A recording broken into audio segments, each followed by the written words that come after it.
부동산 명도 확인서. 이 서류 한 장 때문에 건물을 돌려받지 못하고 몇 달을 허비하는 건물주가 매년 나옵니다. 오늘은 부동산 명도 확인서가 정확히 어떤 문서인지 그리고 언제의 도장을 찍어야 하는지 짚어드리겠습니다. 먼저 정의부터 잡겠습니다. 부동산 명도 확인서는 점유자가 부동산을 비우고 소유자에게 넘겨주었다는 사실을 서면으로 확인해주는 문서입니다. 여기서 가장 중요한 것은 시제입니다. 이미 끝난 일을 기록하는 서류이지 아직 끝나지 않은 일을 끝내주는 서류가 아닙니다. 이 문장 하나만 기억하셔도 오늘 영상의 절반은 얻어가시는 겁니다. 부동산 명도 확인서는 크게 두 장면에서 등장합니다. 첫 번째는 경매나 공매로 낙찰을 받은 뒤입니다. 대항교권과 확정일자를 갖춘 임차인은 부동산을 낙찰자에게 인도하지 않으면 배당금을 받을 수 없습니다. 주택임대차보호법과 상가건물 임대차보호법에 그렇게 정해져 있습니다. 그래서 임차인은 낙찰자의 인감이 찍힌 명도, 확인서와 인감증명서를 법원에 제출합니다. 이 서류가 없으면 법원은 배당금을 지급하지 않고 공탁해버립니다. 두 번째는 일반 임대차가 끝난 뒤입니다. 임차인이 실제로 나간 다음 인도가 완료되었다는 사실을 서면으로 남기는 용도입니다. 보증금 정산, 원상복구, 부당이득 계산의 기준일이 바로 이 문서에서 정해집니다. 그런데 여기서 아주 많은 분들이 오해를 하십니다. 부동산 명도 확인서에는 강제로 내보낼 힘이 없습니다. 명도 합의서도 마찬가지입니다. 둘 다 개인이 작성한 사문서일 뿐입니다. 임차인이 마음을 바꿔 버티기 시작하면 그 종이로는 아무것도 할 수 없습니다. 점유를 실제로 되찾는 힘은 오직 판결문이나 화해조서 같은 집행 권원에서만 나옵니다.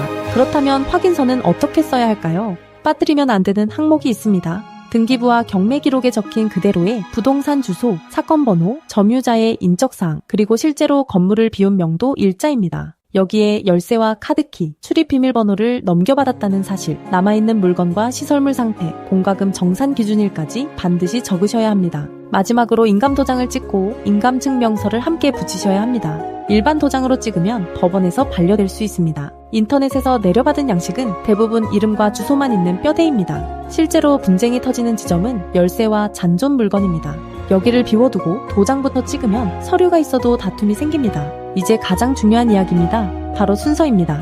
현장에서 가장 자주 듣는 말이 있습니다. 배당금을 받아야 이사 갈 돈이 생기니 명도 확인서를 먼저 써달라는 요구입니다. 여기가 갈림길입니다. 먼저 써주면 배당금은 나가고 점유는 그대로 남을 수 있습니다. 그때부터는 인도 명령이나 명도 소송을 다시 시작해야 합니다. 그 기간에 발생하는 임대료 손실은 고스란히 소유자의 몫입니다. 그래서 순서는 이렇게 가셔야 합니다. 먼저 현장에 직접 가서 짐이 완전히 빠졌는지 눈으로 확인하십시오. 사진과 영상을 날짜가 남도록 찍어두십시오. 열쇠와 비밀번호를 넘겨받으십시오. 공과금과 관리비를 정산하십시오. 그리고 그때 비로소 명도 확인서에 도장을 찍으십시오. 다만 예외도 알고 계셔야 합니다. 대항력을 갖춘 선순위 임차인이 보증금 중에서 일부만 배당받는 경우에는 남은 보증금을 돌려받기 전까지 인도 의무가 생기지 않습니다. 이때는 명도 확인서 없이도 그 일부 배당금을 받을 수 있습니다. 보증금 반환과 부동산 인도가 동시이행 관계이기 때문입니다. 이 구조를 모르면 써주지 않아도 될 때 덜컥 써주고 정작 써줘야 할 때는 버티다가 분쟁을 키우게 됩니다. 그렇다면 임차인이 아예 나가지 않을 때는 어떻게 해야 할까요? 확인서는 나간 사람에게 써주는 문서입니다. 안 나가는 사람에게는 다른 절차가 필요합니다. 경매 낙찰자라면 매각 대금을 낸 뒤 6달 안에는 인도 명령을 신청할 수 있습니다. 그 기간이 지났거나 점유자가 대항할 권한을 주장한다면 명도 소송으로 가야 합니다. 일반 임대인이라면 계약 만료든 차임, 연체든 무단점유든 처음부터 명도 소송입니다. 절차는 이렇습니다. 먼저 내용 증명으로 계약 해지와 인도 요구를 날짜로 남깁니다. 그 다음 점유 이정음지 가처분을 반드시 함께 진행하십시오. 소송 중에 점유가 제3자에게 넘어가 버리면 어렵게 받은 판결로 그 사람을 내보내기가 어려워집니다. 인지되는 전자소송 기준으로 약 9,000원 수준이라 부담이 크지 않습니다. 그 다음 소장을 접수하고 심리를 거쳐 판결을 받습니다. 판결이 확정되면 집행문과 송달증명원, 확정증명원을 발급받습니다. 그리고 강제집행을 신청합니다. 법원 소속 집행관이 계고를 거쳐 짐을 강제로 반출하고 부동산을 인도해줍니다. 강제집행은 신청부터 본집행까지 약 3달이 걸립니다. 건물주가 직접 문을 열고 짐을 빼는 행동은 절대 하시면 안 됩니다. 형사 문제가 됩니다. 반드시 법원 집행관을 통하셔야 합니다.